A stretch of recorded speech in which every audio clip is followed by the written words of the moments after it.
changing your business strategy is not a failure.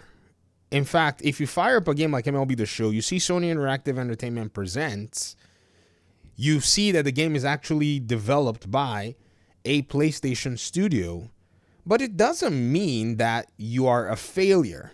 A strategy can fail, but the company itself can survive if it makes solid moves to ensure that it can be viable in the market. There is nothing wrong with this particular approach. In fact, it is expected that as a market changes, that you shift and continue to move in ways that keeps your business viable. This way, you don't become Kodak or a lot of these companies that did not want to see the shift from the, film side of, pictures and photographs and all that to digital, and they got stuck in the old ways, and the market came and passed right by them. I don't know why in gaming, if you've shifted from your old school exclusive strategy, you're considered a failure. Like, it's insane. It's a very small vocal select group, though, that does that. They usually would make it seem like, well, you've left this particular business strategy, hence you're a failure.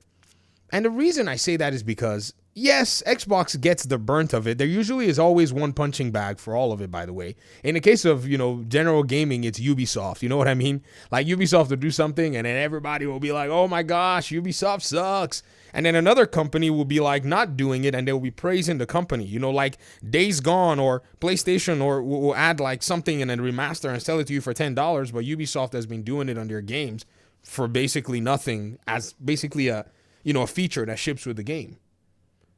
I saw a comment about this MLB The Show thing, and I think it's really interesting how much everybody, seems to still be confused about where MLB The Show actually stands in terms of all of this stuff, right? This person said first about MLB The Show. This is in my video where I talked about the duality of exclusivity. You said MLB are the owners of the license, and if I'm not mistaken, in 2019, they required that the game would go to Game Pass and to Xbox. Well, that requirement, what I'm arguing is, ladies and gentlemen, that requirement, Sony could have shunned the requirement and kept and gone their own way. San Diego Studios is talented enough to be able to make other kinds of games. That's basically my argument. I know people are saying, well, MLB owns a license, so they basically said that the game had to go to Xbox or Game Pass or whatever. But MLB does not own the studio.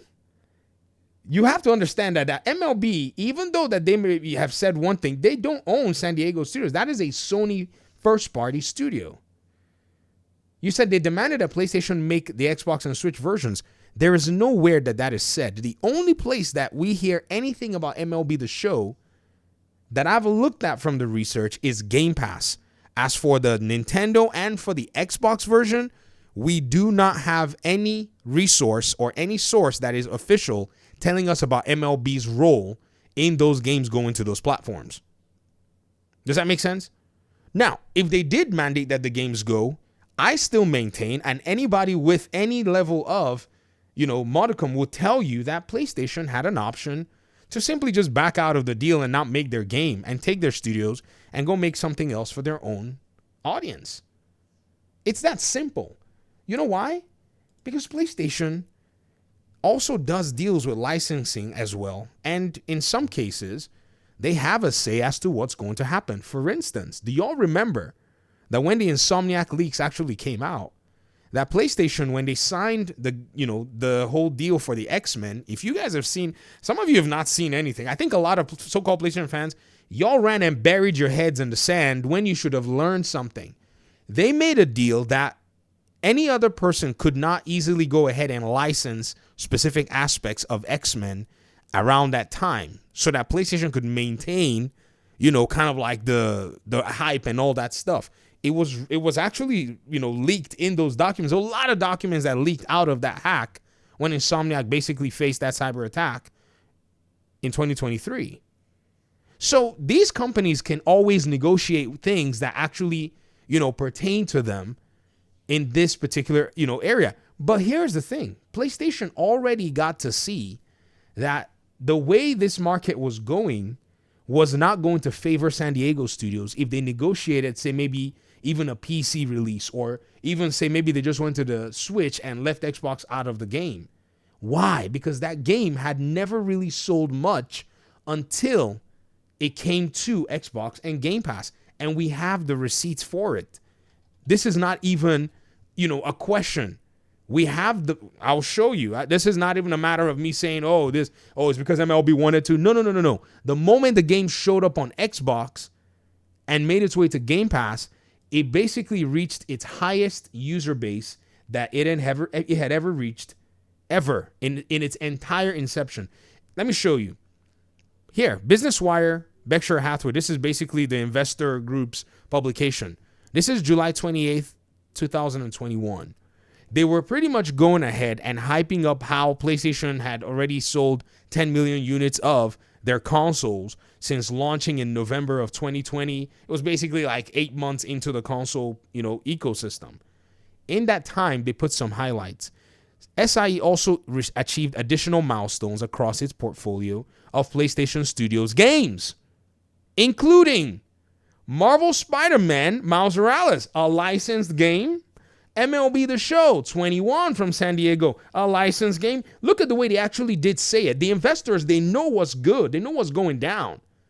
They put the names of the studios. From Insomniac Games has sold more than 6.5 million copies since releasing November 12, 2020. MLB The Show 21 from San Diego Studios is the fastest selling title in franchise history with more than 2 million copies sold across all platforms. The game has reached more than 4 million players since releasing in April 16th of 2021. The game was basically 4-ish months old on the market and had already achieved lifetime metrics than it had ever seen at the time.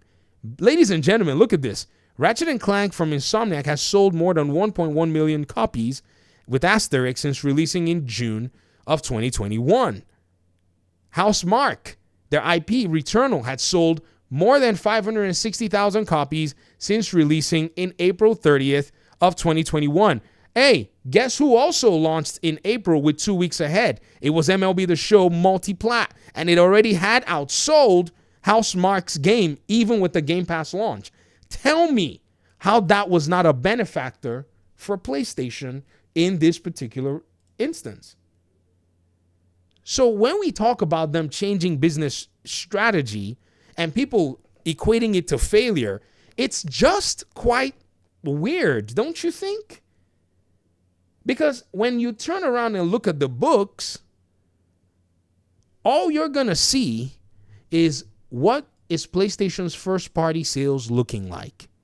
You wouldn't care if it's licensed IP, live service IP, on PC IP, exclusive IP. It doesn't freaking matter, because at the end of the day, it is a milestone, an achievement across the the studio's portfolio or the company's portfolio, if you have, depending on how you want to categorize it. Only on the internet, only on Twitter and YouTube are people going to come out and still try to say that there is some kind of an exception here. The question I have to ask you is, would San Diego studios still be open today making MLB The Show at those kinds of sales with license fees from MLB? Do y'all even not know that the likelihood of MLB going to PlayStation and saying we're increasing our licensing fees was probably, I won't say more than likely, was a possible motive of them saying we got to find gamers so that we do not cut this studio down? Because FIFA went to EA and said more, and EA said get lost. Now, their own situations are different. Some of you have basically said, I don't know anything about sports licensing. And I'm laughing because I'm like, what? But EA has multiple different sports licenses. In fact, in football, American football, EA has multiple licenses. In fact, the biggest selling game last year, what was it, ladies and gentlemen? What was it? It was EA College Football. Where do you think they got the license from that? The NFL? No, that's a different license. So also, just like MLB is one license within baseball, San Diego Studios could have leveraged another license to make a baseball game. I get it. The appeal is going to be different. Yes, but you said this was the market leader, then they can basically take care of themselves. Or the market showed them who is the leader, which is the market.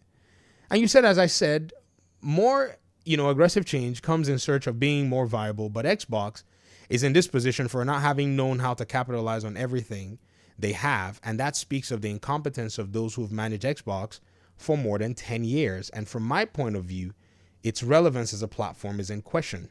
No, your point of view is absolutely skewed, because when Xbox was actually getting decimated after the former guy handed Phil Spencer a big, huge mess, Phil Spencer drove this ship through a crazy storm, and he took advantage of it.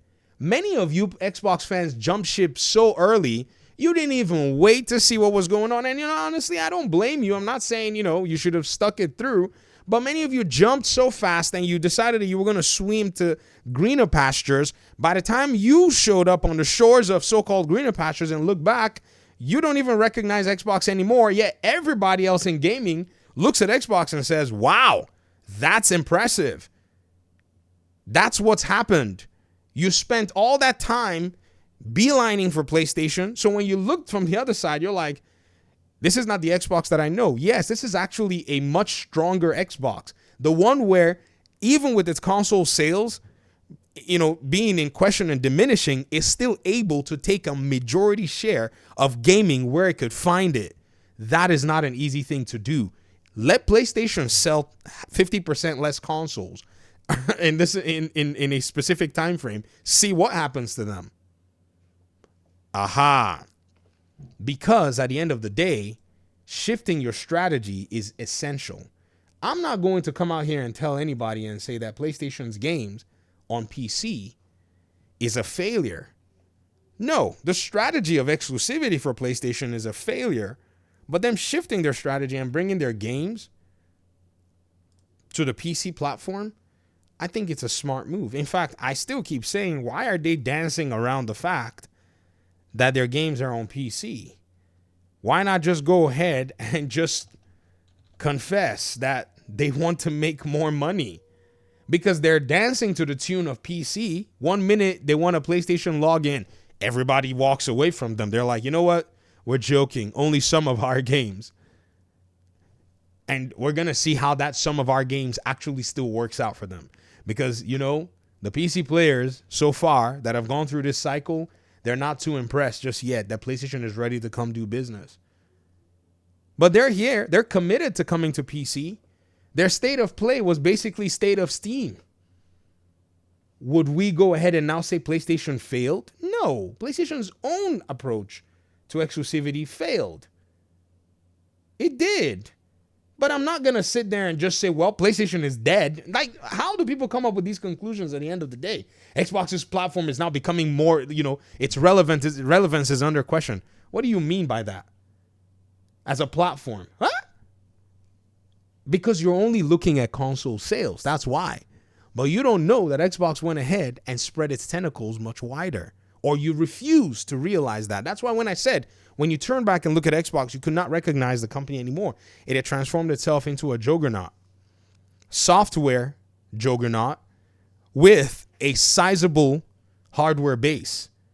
And those of you who are talking all this smack, you need to understand that Steam only has 2 million hardware units sold. And it's still a juggernaut. You know that, right?